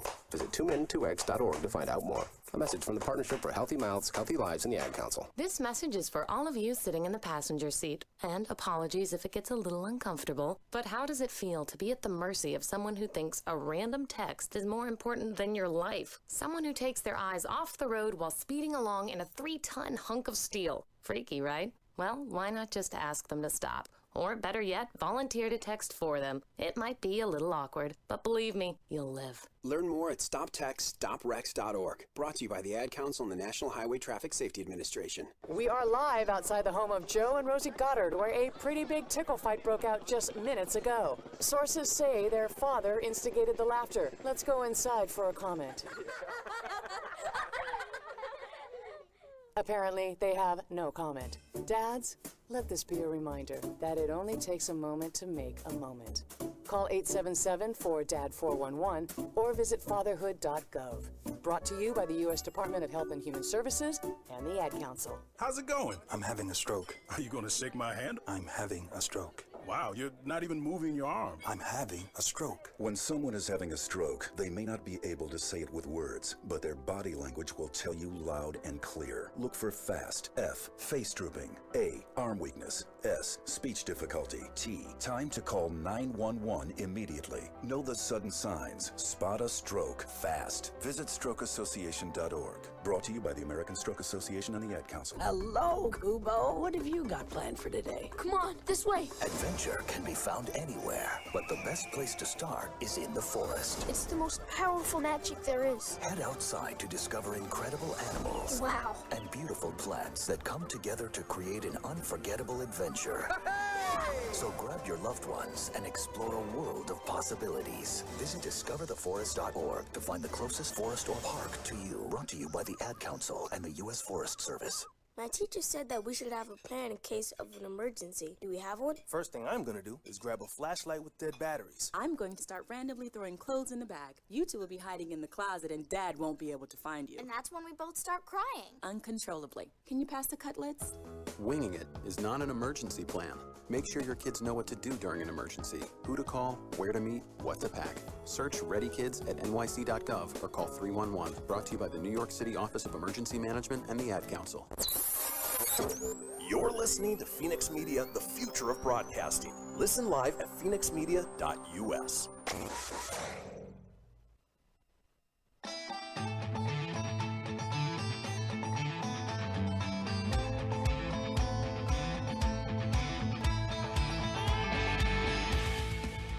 Get everything you need for the Kristian Fenix radio show over at phoenixmedia.us or on Facebook at facebook.com/Fenix Media Radio.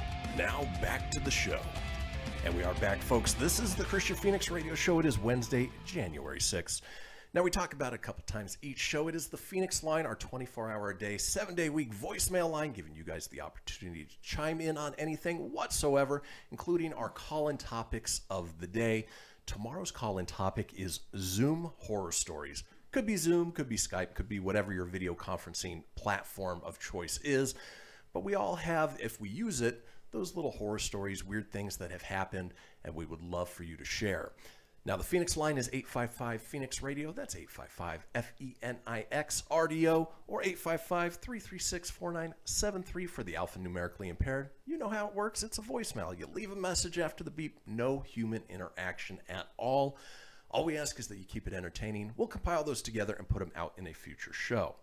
Now, in this show, in this segment, wanted to run down something that I titled, Well, That's Unexpected. There are so many people on social media that are so clever, so smart, and there's a list of 40 texts or 40 posts where the post takes a unexpected right turn or left turn, depending on which way you're looking. But just fun reading through these and getting a good chuckle. Hopefully you guys will share in that chuckle as well. For instance, this from Twitter user Jonathan Kaplan, who says, just learned that a dentist a block away from here was arrested for dealing drugs. Shows you how wrong you can be about people. I had been going to him for over 10 years. Never knew he was a dentist. Apparently he was his drug hookup. Whoa. Here's one that being in dog rescue definitely hits home.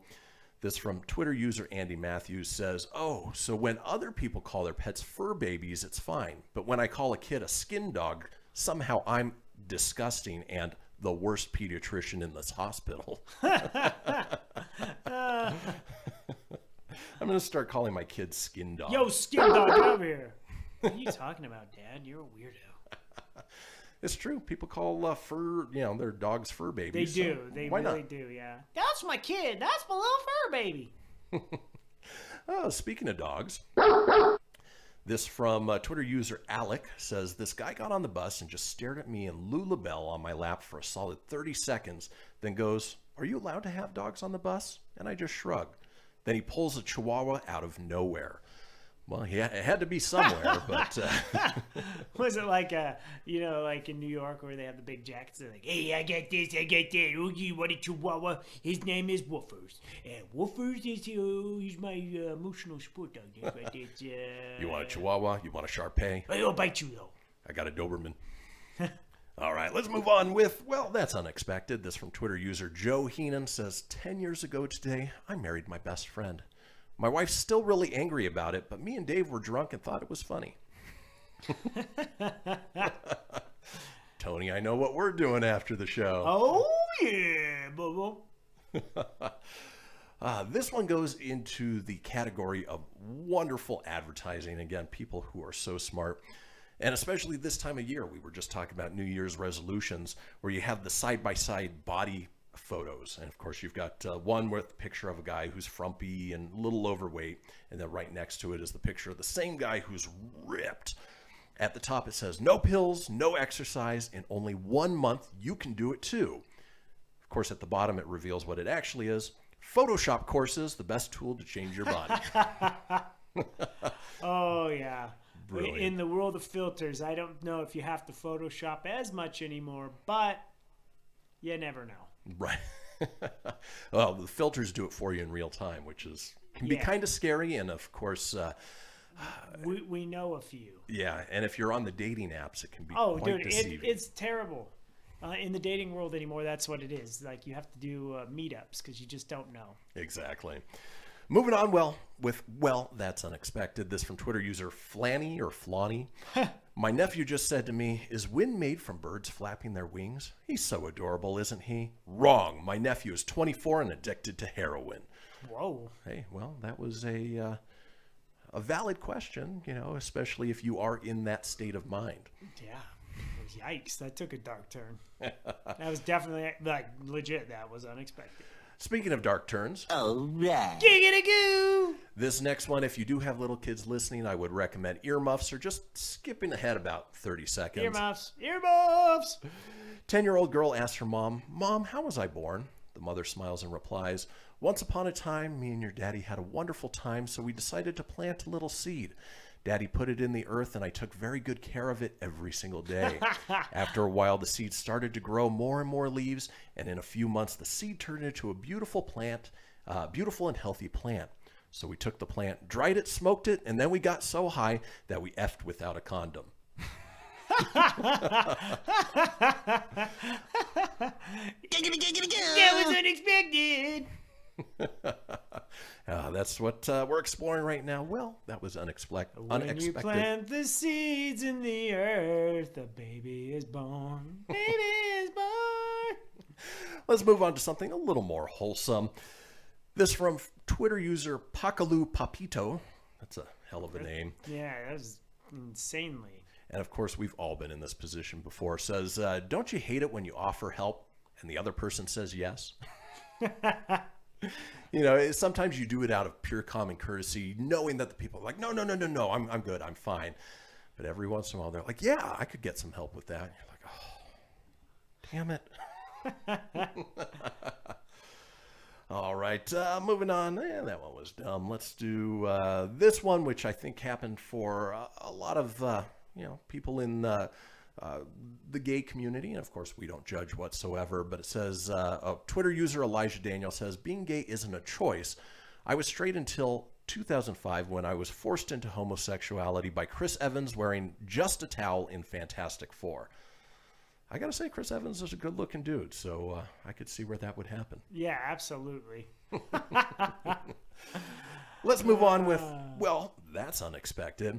This from Twitter user KB says, my stepdad told me it was pointless to apply to med school because I was, quote, too stupid to be a doctor. Well, 8 years later, and one of us is an unemployed loser with a drinking problem, and the other is making six figures and going to Hawaii this weekend to renew his wedding vows with my mom. Apparently he was too stupid to be a doctor. Oh, wow. Stupid is, stupid does, sir. This one's great. This from Twitter user Mark Hebden says, I have a friend who lives just outside of Chernobyl in the Ukraine. He watched that drama and said he counted 9 historical inaccuracies on one hand.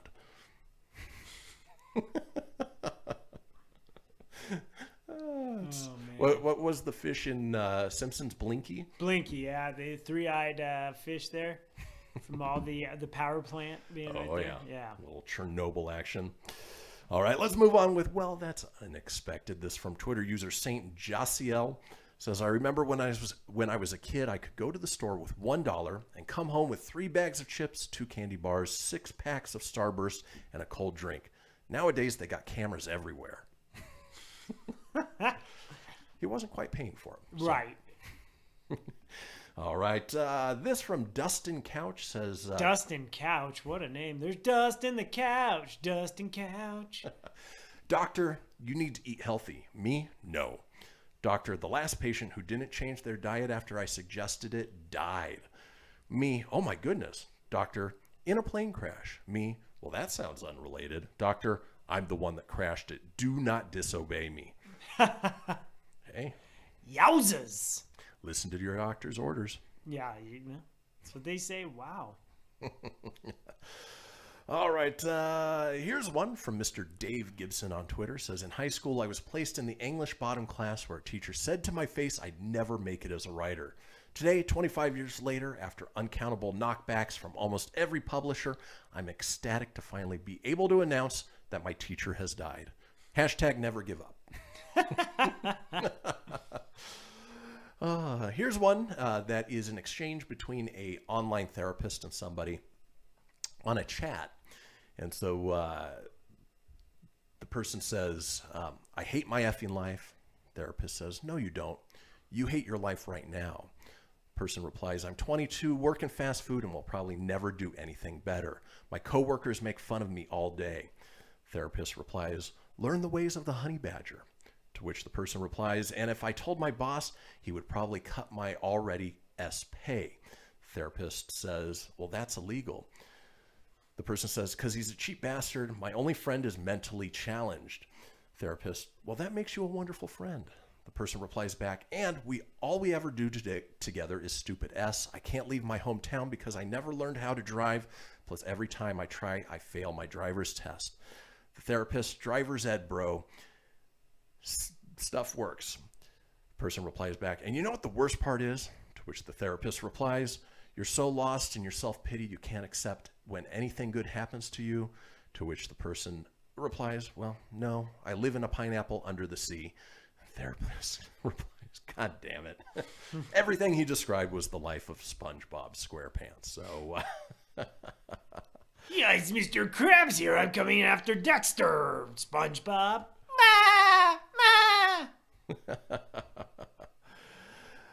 All right, let's see. What would be a good way to close this one out?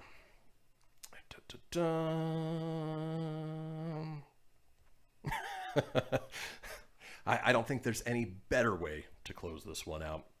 This from Twitter user Kellen says, me, thank you for that glass of milk earlier. Sperm bank employee, what glass of milk? Me, the glass of milk that was sitting on your desk. Sperm bank employee, oh my God. Me, what? Sperm bank employee, you drank my glass of milk. Whew, that could have gone very, very wrong. Folks, that does it for this segment of Well, That's Unexpected. When we come back, we're headed into the final segment of the show. It's time for This Day in History. Folks, don't go anywhere. We'll be right back.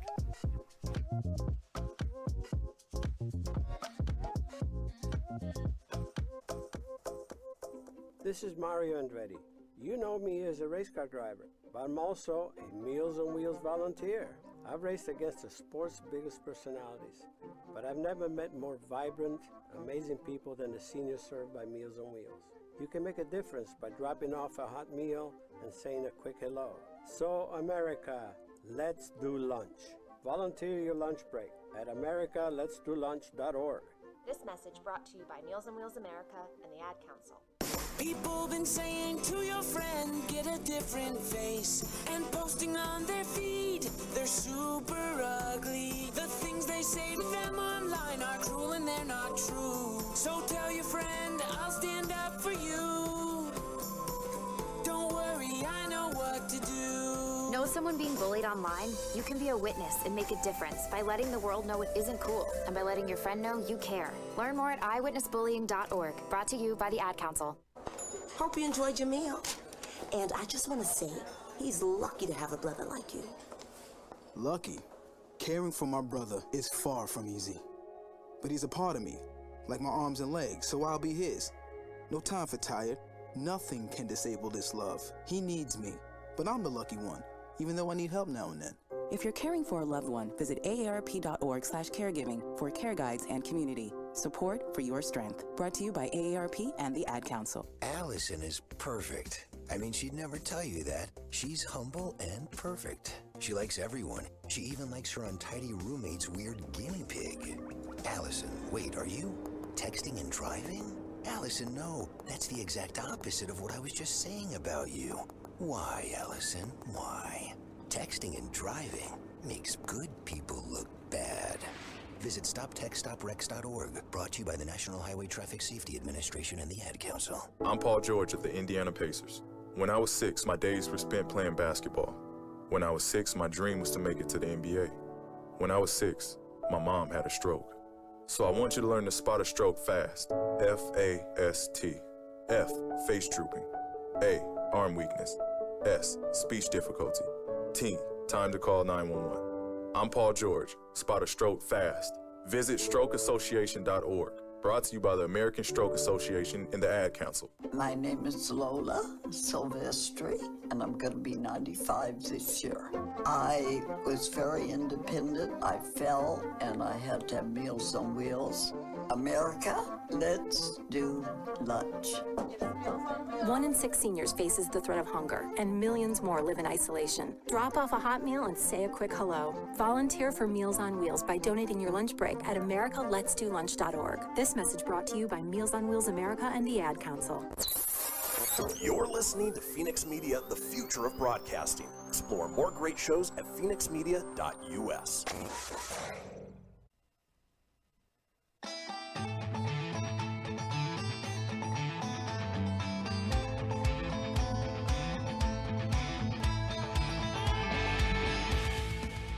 Get everything you need for the Kristian Fenix radio show over at phoenixmedia.us or on Facebook at facebook.com/Fenix Media Radio.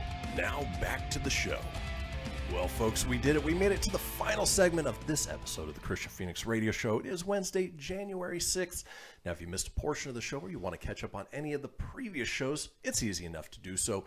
Head over to phoenixmedia.us, click on the show's link, scroll on down to the Kristian Fenix radio show. From there, you can get video, you can get audio as well, or head over to wherever you get podcasts, whether it's Apple, Google, Stitcher, Spotify, Anchor Breaker, TuneIn, iHeart, Doozer, Dozer, Geezer, Gozer. Are you a god? No. And we are doomed. You're screwed. While you're there, be sure to subscribe. That way you always have the latest episode. Leave a review. Let us know what you think and tell your friends. Because why, Tony? Sharing is caring. And speaking of caring, what we like to do in the final segment of each show is drop a little knowledge on you. Hopefully make you laugh at the same time. It is time for This Day in History. First in the globe for the stories that turn the world on its head. It's This Day in History with your correspondent on the beat, Kristian Fenix. All right, let's kick off this day in 1802. Naturalists Alexander von Humboldt and Amy Bonpland reach Quito, Ecuador. Now, aren't they nudists? Isn't that the new term for being naked? Yeah, I would think so, for sure. Ooh, and in Ecuador, you're going to get a hell of a sunburn. Yeah, that's going to be very special right there. Ooh. All right, moving on this day in 1809, the Napoleonic Wars, invasion of Cayenne by combined British, Portuguese, and colonial Brazilian forces begins. Of course, we all know that Napoleon celebrated by heading over to Farrell's and getting that Piggly Wiggly trough. Excellent! This day in 1838, Samuel Morse and Alfred Vail demonstrate their telegraph machine in New Jersey. And of course, Samuel Morse code named after it. That's the beeps and the boops, the beep, beep, beep, beep, beep, beep, beep, beep, beep, which I think we all know SOS, but beyond that, it's lost on me. All right, let's move on. Yeah, there's a lot today in history, baby. This day in 1907, Maria Montessori opens her first school in Rome. Obviously, the reason that we have Montessori schools. No, that makes sense. I had no idea. She looked like a fierce Italiano. Yeah, she did.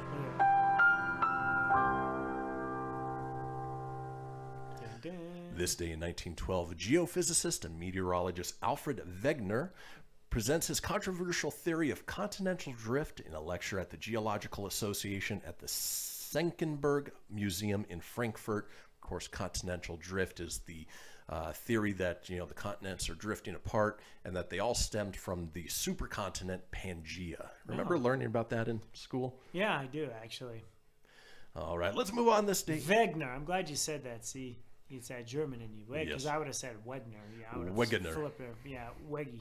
That's Al Weggy right there. This day in 1925, Mikhail Frunze replaces Leon Trotsky as the People's Commissioner of Military and Native Affairs as Trotsky and Joseph Stalin battle for power in the aftermath of Vladimir Lenin's death. I wonder who won out in that battle. No, that's a lot of evil people there. Trotsky, man, what a sexy beast he is with that face. He looks like he stuck his finger in the light socket. Yeah, and he was did. like, you know what, this looks good. I'm My gonna name stick with is Trotsky. You Stalin the letters. Go fast like this all time. Speaking of sexy beasts, this day in 1929, Mother Teresa arrives in Calcutta to begin her work amongst Indians poorest. Great, great lady. Obviously, she did some great things. Not quite the looker, though. You know what's funny is so they say 1929 and they have that picture. Like, is that what she looked like then too? No. Like in every picture she looks like that. No, I think that was much later in life. I think she died in the 80s. Yeah.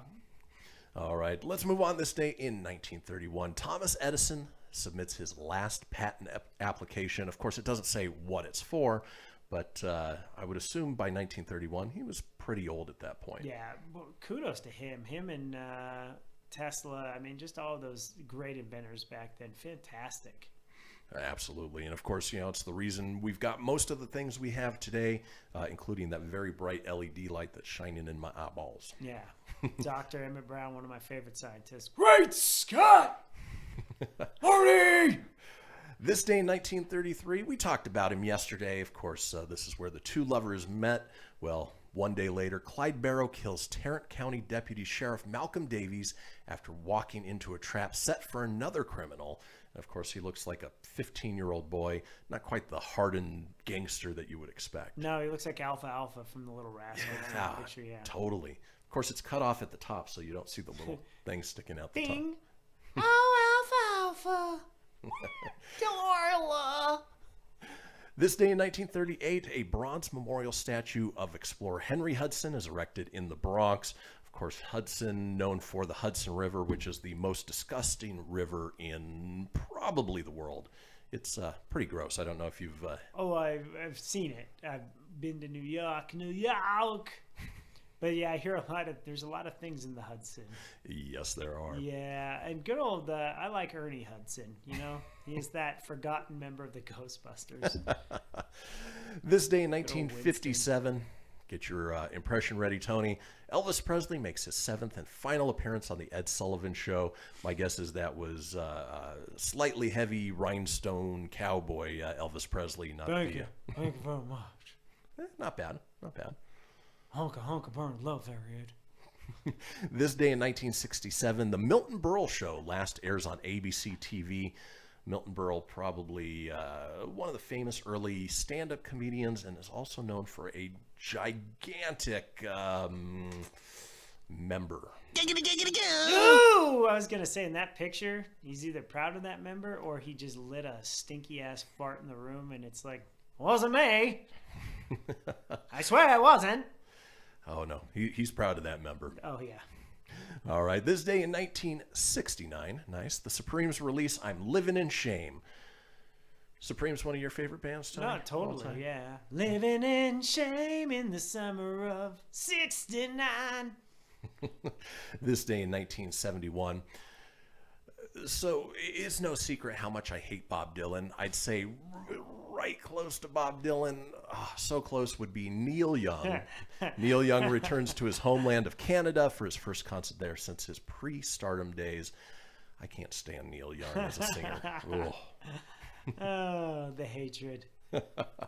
This day in 1975, Wheel of Fortune debuts on NBC TV. Did they have Pat Sajak and Vanna White then?